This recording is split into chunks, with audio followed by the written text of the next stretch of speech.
Hi, welcome to another Dech Academy video. This is question 22. And it says find the value of m in the diagram below. And in the question, if you look at the diagram, actual question, there was two arrows were put on, well, an arrow was put in each line. And the meaning of this arrow is that these two lines are parallel. And that's a hint as to how you will solve the problem. But before I start solving it, I need to make sure you understand what corresponding angles are. So I'm going to explain that briefly. So first I'm going to show you the main idea of corresponding angles and what it all means. I'm just going to simplify it. So think of this line and this line. So you have something like a cross, but anyway, imagine I draw the exact same thing here. And just to make sure you realize what I mean by exact same thing, this line can literally be joined up to this line, and this line are parallel because they're parallel. Let's put it that way. Now, what I'm going to say now is that this angle, let's call this A, is equal to this angle A. Why? Because this is the exact same thing, and they occupy the same position, so they must be the same. Also, this angle B must be equal to this angle B. This angle C must be equal to this angle, so this angle is also C. This angle D must be equal to this angle, so this angle is also D. That's the idea of corresponding angles. But let's just focus on now. So you can see the angles in the same position are the same because these two things are the same. So what confuses people is when they have the following setup where there's like a line, and on this line, two parallel lines are drawn. These lines are parallel. That's the important thing. They're parallel. What you have is exactly the same. You can think of this as having this, and saying that, well, this angle must be this angle must be this angle, this angle must be this angle, and this angle must be this angle because they occupy the same position. That's exactly the same logic that you need to use to deal with corresponding angles, even in this somewhat confusing setup. So using that notion, this angle, I call it A, must be equal to this angle. I also call it A. Because think of it as splitting them into two. Imagine splitting them into two and just focusing on this part and saying this is exactly the same as this. That's exactly the way you should think about it. So this angle must also be equal to this angle.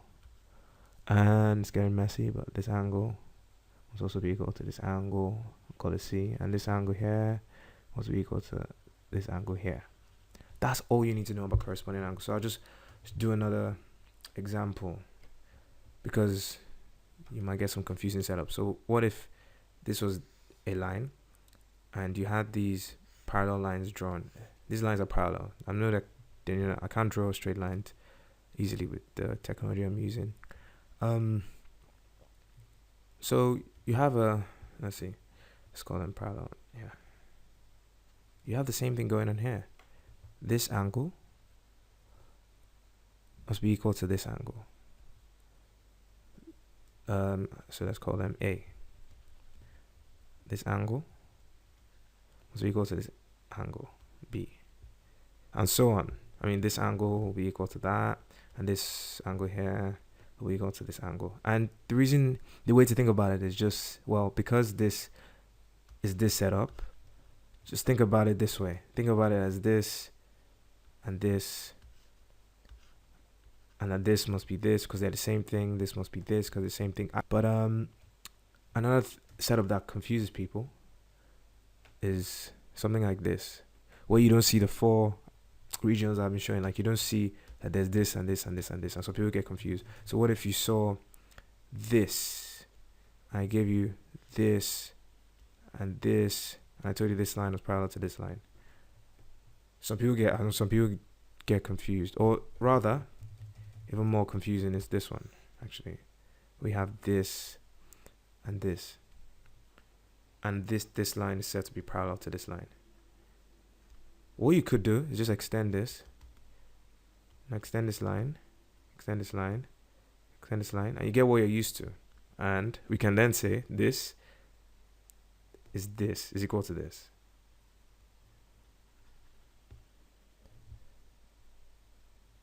this angle is equal to this angle.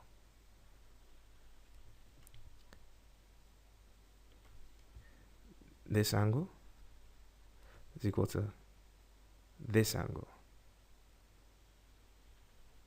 Yeah? And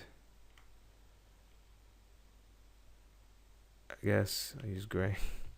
This angle is equal to this angle. Why? Because you can essentially split this thing into two, and you can think of it as having this and this, and you can just say, well, this guy and this guy in the same position, this guy and that guy in the same position, and so on. But the key thing is you have a line and you have two parallel lines drawn to that line, and then you can do this. You can always do that. So that's the scenario. I guess another thing I'd like to make sure you understand is, and it's the last thing I do before I go back to the question. So this is kind of a lesson combined with the solution of a Waec question. So just the setup we just had now. Imagine you had this, and you're given this angle, and you're told it's 80 degrees. And you have to find what this angle is.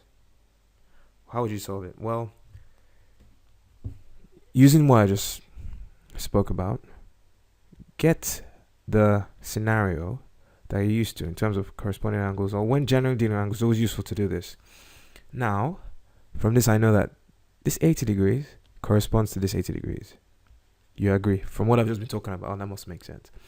But then you now have to remember another rule about angles on a straight line. Angles on a straight line must add up to 180 degrees. That means this angle here and this angle here must add up to 180 degrees. So if you call this angle x, x plus b must be 180 degrees because the angle's on a straight line. So this is the straight line we're thinking about, and this is the whole angle on a straight line. That must be 180 degrees. Therefore, x is 180 minus 80, which is 100 degrees. So that's a useful thing to know. So yeah, that's that with corresponding angles, and you should understand it now. Now back to the question. So using your newfound knowledge about corresponding angles, you actually understand what I'll do here. Newfound knowledge for some of you. So, in the question, it actually told these two lines are parallel. There's a trick. Drawing another line which is parallel to both of those lines is actually a key trick, and it's not so obvious to do, but it does help. And you see that when you do that, you have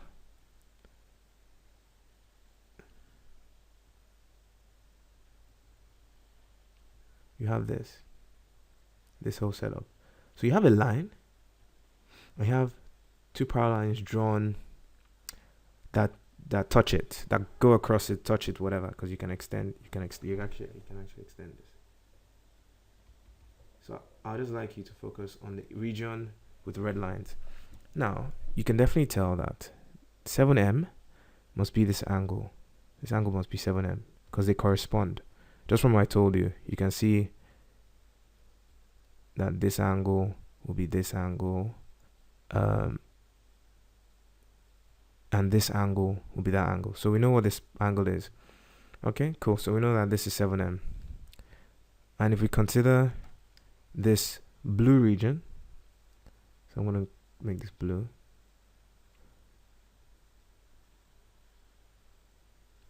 We also have two parallel lines all drawn to a common line, and you can extend this as well. Don't worry about the rest, but you could extend, but don't worry. This 2m here is also the same as this 2m here. That means this whole 153 is actually just 7m plus 2m. That means 7m plus 2m is actually 153 degrees. 9m is 153. M is 153 over 9, which is 17 degrees. So that's how you solve this problem, using the logic of corresponding angles, or the idea of corresponding angles, not logic. And finally, I'd just like to give an overview of the thought process behind solving the problem, because this is could be a tricky problem if You know, you didn't know what exactly to do. So it says find the value of m. We want to find this angle m. And what we did was draw a parallel line.